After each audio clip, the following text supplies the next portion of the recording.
In this video, we shall lay down the characteristics of a normal probability distribution, and we shall demonstrate how to interpret and how to use a normal probability distribution. So this is the shape of your normal probability distribution. And so what is this all about? Look at the numbers. What are these numbers all about?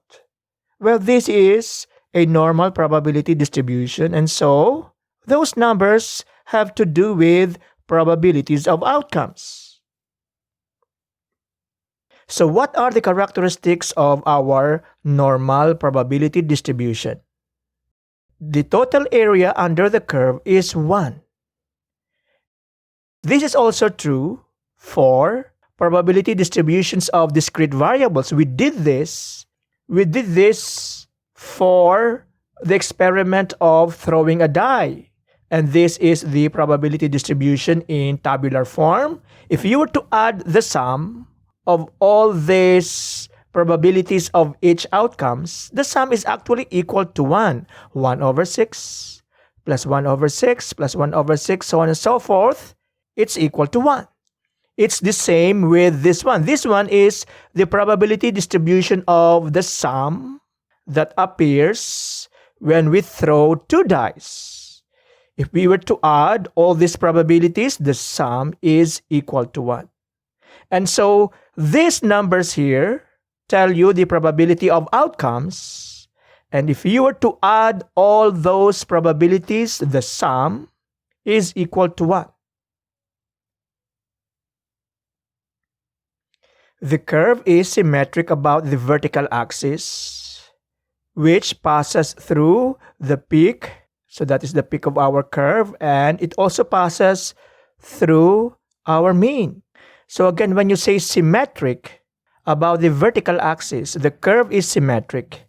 What that means is, if you were to fold the plane along this line, along the vertical line, x is equal to mu, this part of the curve, all of that will fall exactly on this part of your curve. So it's like one part of the curve is a mirror image of the other. What else? The curve has a horizontal asymptote.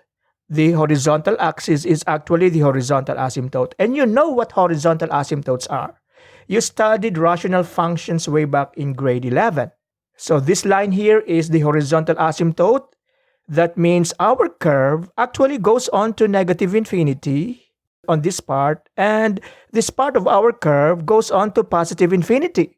It gets closer and closer to the horizontal axis, but it does not ever touch or intersect the horizontal axis.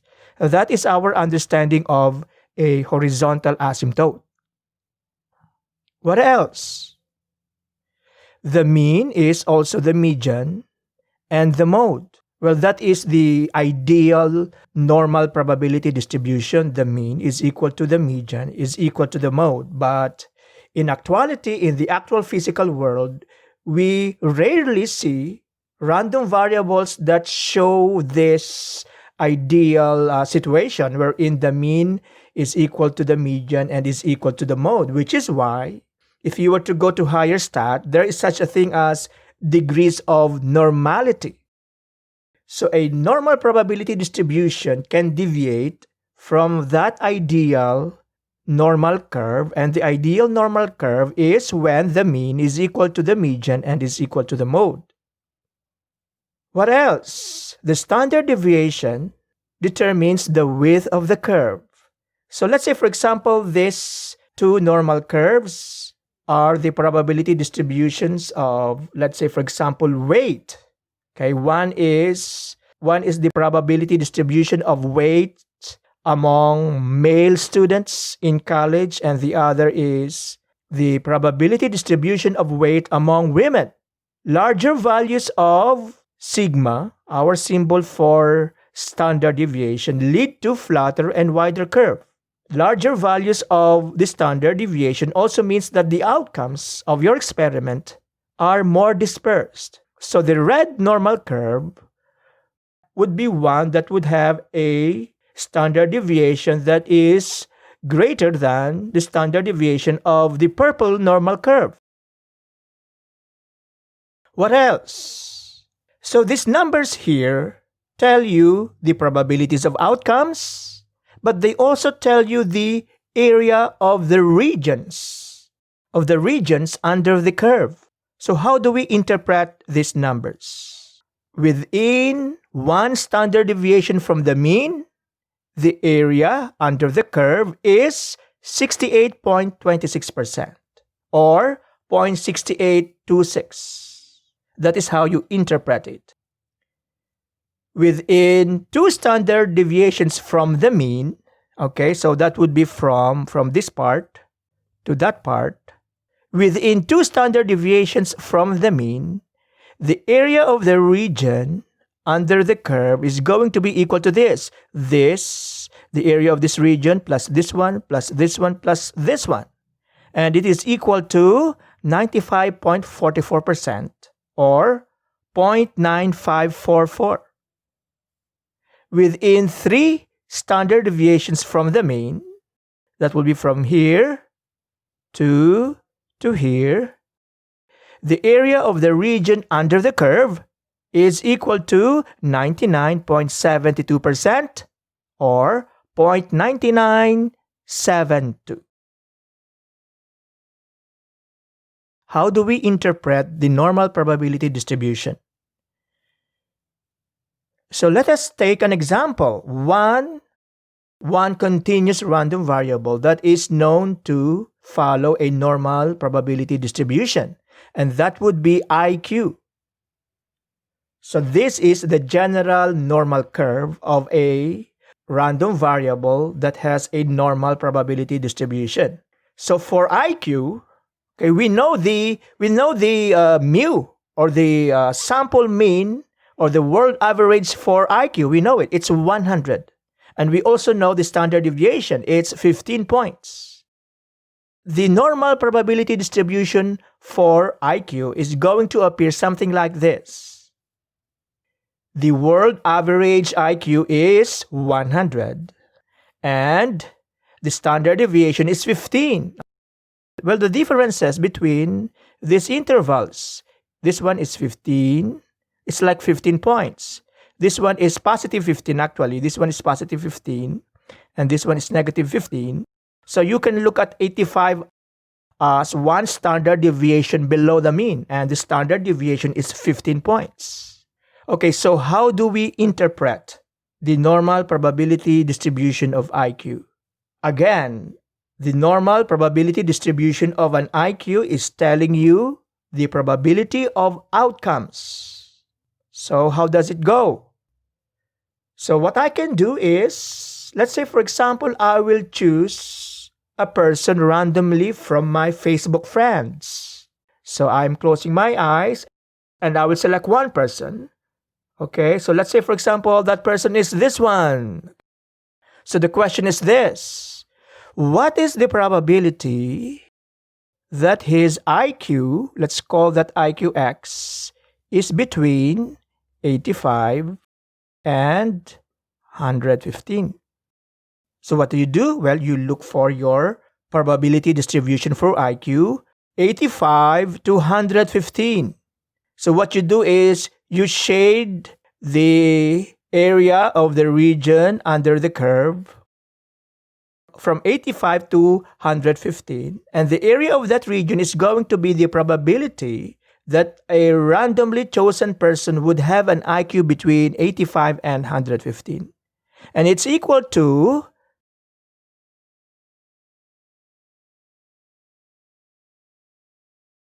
another one. I will choose another person. Okay, let's say that person is this one. Okay, who's that one? So that one is my brother. What is the probability that his IQ is between, this is his IQ, is between 115 and 145? So what do? How can the normal probability distribution of IQ help you find or estimate the IQ of my brother. The probability that his IQ is between 115 and 145 is equal to, okay, this is 115, this is 145, so you will add the areas of these two regions. And it's equal to 0.1359 plus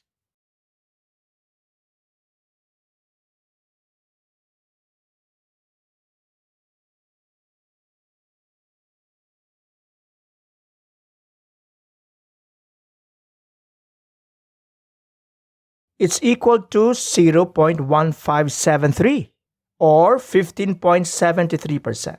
Let's do another one.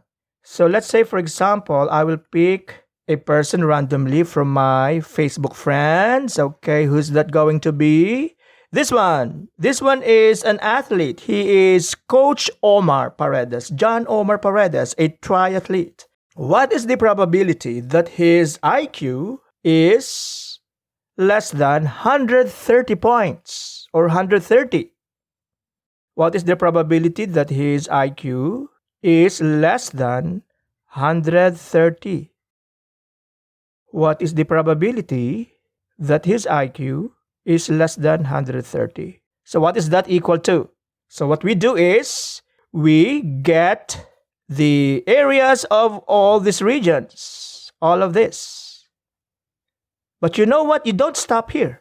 Because this curve goes on to negative infinity, you still have regions here. So how do you get the areas of all those regions? Well, this is what we know. The area under the curve of the entire region under the curve is 1. So, below the mean, the area of the entire region under the curve is going to be 0.5. Okay? And then we shall add the areas of these two regions. So it's going to be 0.5 plus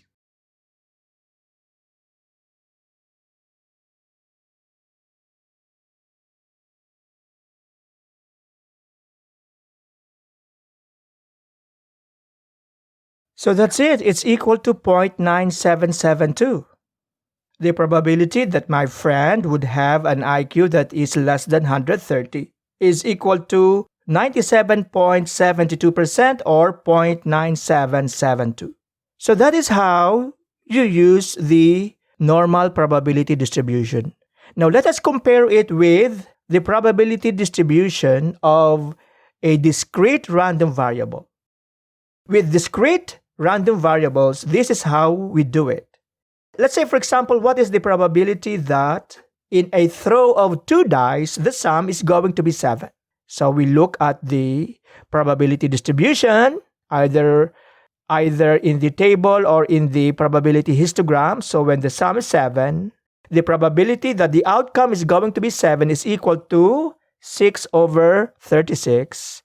And that is equal to 0.1600. What is the probability that when you throw 2 dice, the sum that will appear is going to be 3? Again, we look at your table, it's 3 over 36.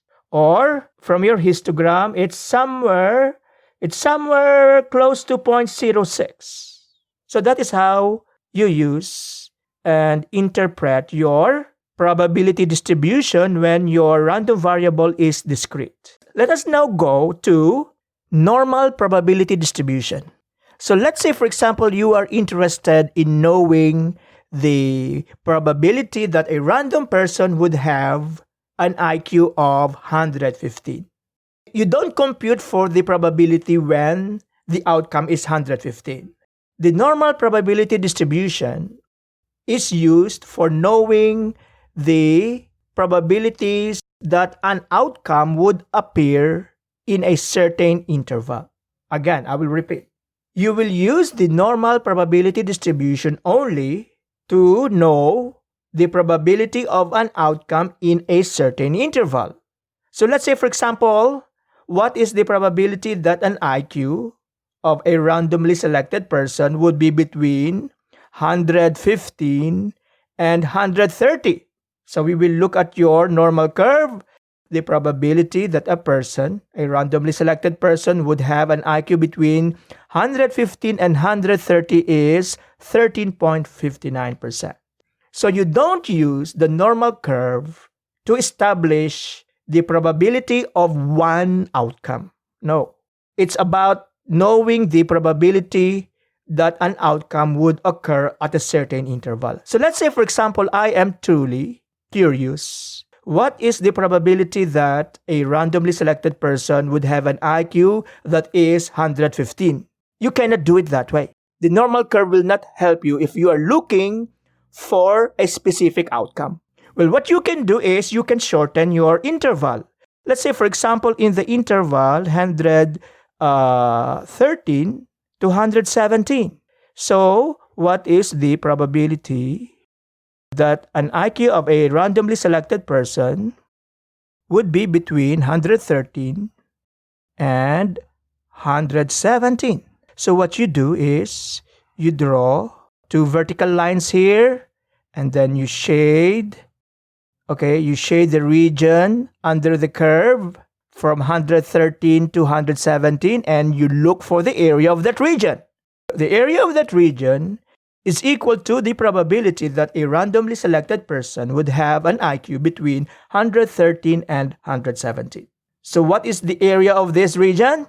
You will know it in our next video.